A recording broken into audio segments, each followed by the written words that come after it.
4.10 총선의 여당인 국민의힘이 참패한 이후 무려 엿새가 지난 오늘 윤석열 대통령이 총선 결과에 대한 입장을 직접 밝혔습니다.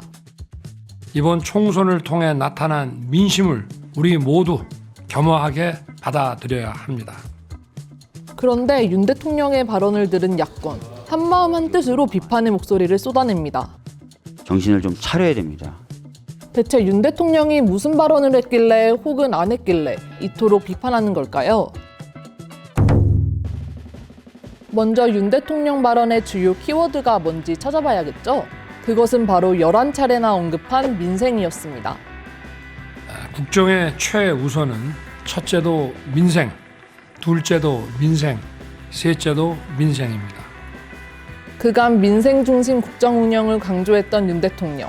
그래서인지 총선 패배의 민심을 받들어 국정 운영 방향을 대폭 쇄신할 거란 예상이 많았습니다. 그런데 올바른 국정의 방향을 잡고 이를 실천하기 위해 최선을 다했음에도 아무리 국정의 방향이 옳고 좋은 정책을 수없이 추진한다 해도 국민들께서 실제 변화를 느끼지 못한다면 정부의 역할을 다하지 못한 것입니다. 이외에도 물가 관리에 총력을 다했다, 집값을 낮췄다, 주식시장을 활성화했다 등의 발언이 있었는데요. 이 발언들 뒤에는 꼭 이런 말들이 덧붙여져 있었죠. 세심하게 살피지 못한 부분이 많습니다. 세밀하게 살피지 못했습니다. 배려가 미흡했습니다. 정리하자면 국정 운영의 방향과 정책은 옳았지만 세심함이 부족했다는 겁니다.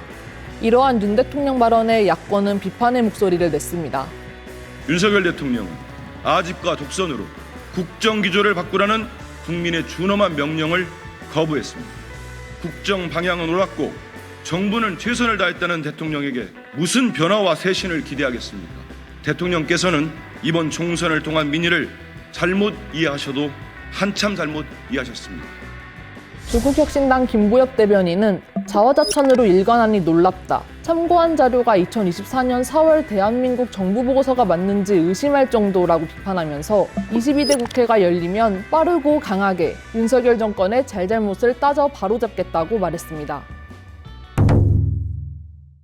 수출, 에너지 정책, 교육 정책 등 분야별로 정부의 노력을 강조한 윤석열 대통령.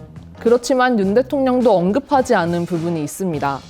바로 여당 총선 참패의 원인으로 지목된 해병대 최상병 수사 외압 의혹과 그와 관련한 이종섭 전 국방부 장관의 호주 대사 임명, 그리고 김건희 여사 도이치모터스 주가 조작 의혹과 디올백 수수 논란 등입니다. 이러한 윤 대통령의 침묵에 새로운 미래 이동영 선임 대변인은 해병대 최상병 순직 사건 특검, 김건희 특검 수용으로 국민의 의혹부터 해소하라고 촉구했습니다. 이외에도 윤 대통령은 야당 대표와의 회동이나 협치 강화 방안도 거론하지 않았습니다. 오히려 야당을 겨냥한 발언이 나왔죠. 무분별한 현금 지원과 포퓰리즘은 나라의 미래를 망치는 것입니다. 경제적 포퓰리즘은 정치적 집단주의와 전체주의와 상통하는 것입니다. 그래서 이것은 우리 미래에 비추어 보면 마약과 같은 것입니다. 야당은 즉각 혹평을 내놓았습니다. 영수회담을 통해서 민생을 함께 민생 경제를 살리는 자라고 항상 준비되어 있다라고 말씀을 드렸음에도 불구하고 돌아온 답은 무응답이었습니다. 윤석열 대통령은 언행일치가 지금까지 지켜본 바로는 되지 않고 있기 때문에 지금까지 윤 대통령 발언에 대해 짚어봤는데요. 여기서 질문, 오늘 있었던 입장 발표의 형식은 무엇이었을까요? 대국민 담화? 기자회견? 국민과의 대화? 다 아닙니다. 오늘도 뭔가 입장을 발표한다는데 국무회의를 통해서 발표를 한답니다.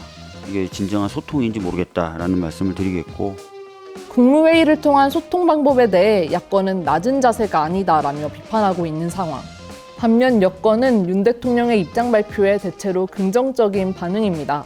국민의힘 권성동 의원은 선거 패배에 대한 원인을 잘 찾으셨고 앞으로 더 낮고 겸손한 자세로 국민의 뜻을 받들어서 국정 운영을 하겠다고 말씀하셨으니 그 말씀대로 잘 실행이 되기를 바랄 뿐이라고 말했습니다. 윤 대통령 발언에 또 한 번 뜨거워진 정치권. 여러분은 오늘 윤석열 대통령의 모두 발언을 어떻게 보셨나요?